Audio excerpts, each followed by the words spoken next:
শবে মেরাজের আমল বলতে কোনো কিছু আছে কিনা, এটা একটা বড় প্রশ্ন। আমরা যখনই রজব মাস শুরু হয় তখনই আমরা জিজ্ঞাসা করতে থাকি আলেমদের কাছ থেকে যে শবে মেরাজের নামাজ কিভাবে পড়বো, এই শবে মেরাজের আমলটা কি। শবে মেরাজ উপলক্ষে সারা রাত জেগে ইবাদত করা এবং শবে মেরাজ উপলক্ষে 26তম দিন পার হয়ে 27তম রাত যখন শুরু হয় তখন সাহারি খেয়ে 27 রজবে রোজা রাখা, এটা আমাদের সমাজে বহুল প্রচলিত। অথচ ভাইরা আমার, যেটা আমরা শুরুতে বলেছি, রজব মাসের 27 তারিখে নবী সাল্লাল্লাহু আলাইহি ওয়াসাল্লামের মেরাজ হয়েছে এমনটি নিশ্চিত কোনো বিষয় নয়। নবীজির মেরাজ হয়েছে সেটা মহাসত্য, সেটা চরম সত্য। সেটা কি রজবে হয়েছে, না জুমাদাল, নাকি সেটা রবিউল আউয়ালে হয়েছে, নাকি রমাদানে হয়েছে, নাকি শাওয়ালে হয়েছে, 15-16টি মত আছে ইতিহাসবিদদের। যদি ধরেও নেই আমরা রজবের এই 27 তারিখে হয়েছে, যেমন কোন কোন ইমামগণ বলেছেন, সে আলোকে যদি আমরা ধরেও নেই, তারপর আমরা বলবো নবী সাল্লাল্লাহু আলাইহি সাল্লামের মেরাজ হয়েছে হিজরতের আগে। এরপর নবী সাল্লাল্লাহু আলাইহি সাল্লাম প্রায় 11 বছর বেঁচে ছিলেন। এই পুরো সময় জুড়ে কখনো তিনি মেরাজ দিবস, মেরাজ রজনী উদযাপন এটা তিনি কখনো করেছেন বলে কোন জাল বা জয়ীফ হাদিসে পর্যন্ত বর্ণিত হয়নি। বিধায় মেরাজের এই ঘটনার পুনরাবৃত্তি বা এই ইতিহাস, ওই তারিখটার পুনরাবৃত্তিকে আপনার কেন্দ্র করে প্রতি বছর একটা বিশেষ দিনকে শবে মেরাজ উদযাপন করা, রাতভর বিশেষভাবে ইবাদত করা, দিনভর বিশেষ গুরুত্ব দিয়ে রোজা রাখার কথা বিশুদ্ধ কোনো হাদিস দ্বারা প্রমাণিত নয়। আমরা শুধুমাত্র মেরাজের বিষয় থেকে শিক্ষা গ্রহণ করব, মেরাজ থেকে আনিত নামাজটা আমরা আদায় করব। এর বাইরে এই তারিখকে কেন্দ্র করে রাতভর ইবাদত আপনি অন্য সময় করতে চাইলে এই মাসেও করেন, এই রাতেও করেন, অন্য সময় নফল নামাজ পড়েন, আপনি এই দিনে নফল নামাজ পড়ার নিষেধ নাই। কিন্তু মেরাজকে কেন্দ্র করে কোনো নামাজ, মেরাজকে কেন্দ্র করে কোনো রোজা, এটা কোনো বিশুদ্ধ হাদিস দ্বারা বর্ণিত হয় নাই। অনেকে এই রজব মাসে বিশেষ উমরা করেন, যেটাকে উমরায়ে রজবিয়া বলে। এটার বিশেষ ফজিলতের কথা মানুষ নিজেরা অনেকে বানিয়ে নিয়েছে, অথচ এটিও কোনো বিশুদ্ধ হাদিস দ্বারা বর্ণিত হয়নি। অনেকে 27 রজবে সালাতুর রাগায়েব নামে বিশেষ প্রক্রিয়া, বিশেষ নামাজ পড়ে, এটাও কোনো হাদিস দ্বারা বর্ণিত হয় নাই। আল্লাহ কোরআনে বলেছেন, মা আতাকুমুর রাসূলু ফাখুযু ওয়া মা নাহাকুম আনহু ফান্তাহু, তোমাদেরকে রাসূল যা দিয়েছেন সেটা আঁকড়ে ধরো, যা নিষেধ করেছেন সেটা থেকে তোমরা বেঁচে থাকো। মন গড়া কোনো আমল করলে সওয়াব তো হবেই না, উল্টা বরং গুনাহ হবে। আমাদের সমাজে অনেক মানুষ আছেন যারা আজকাল এই সমস্ত কথা শুনলে বলেন যে এটা নাই সেটা নাই, কিছু লোক বাইরে হয়েছে, এটা নাই সেটা নাই শুধু বলে।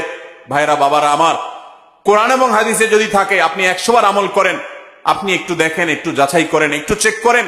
কোরআন হাদিস অনুবাদ হয়ে গেছে, কোনো বই পুস্তক নয়, হয় কোরআনে, আল্লাহর নবী করিম সাল্লাল্লাহু আলাইহি ওয়াসাল্লামের কোন হাদিসে।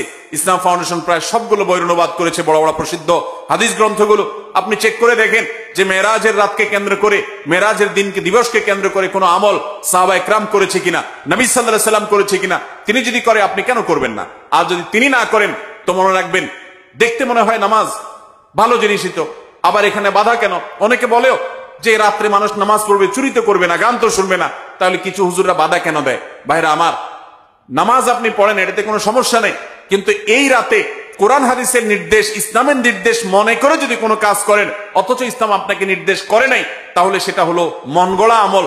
মন গড়া আমলকে বলা হয় বিদআত, আর বিদআত হলো গোমরাহি, ভ্রষ্টতা। ওয়া কুল্লু দালালাতিন ফিন্নার, আর নবীজি বলেছেন সকল ভ্রষ্টতার ঠিকানা কোথায়? জাহান্নাম।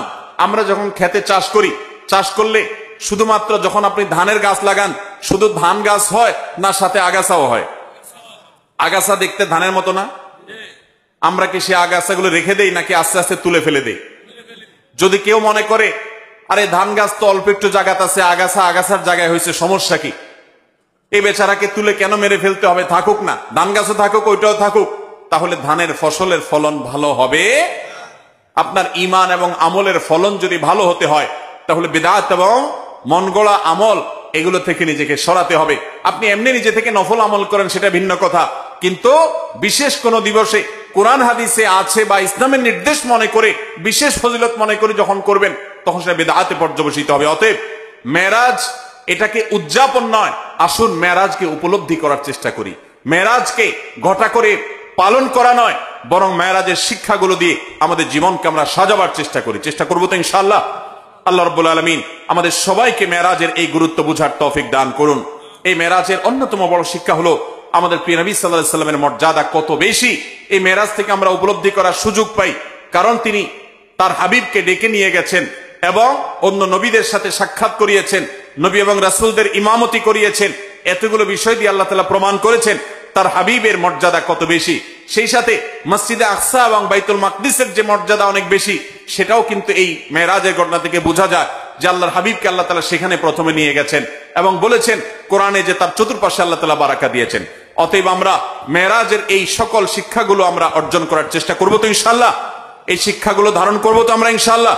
আল্লাহ আমাদেরকে তৌফিক দান করুন। মোহতারাম হাজরিন, মসজিদে আকসায় যদি কেউ 1 রাকাত সালাত আদায় করে, বিভিন্ন রকম বর্ণনা আছে, কোন কোন বর্ণনা আছে আল্লাহ রাব্বুল আলামিন তাকে 500 রাকাত নামাজের সওয়াব আদায় সওয়াব দান করবেন।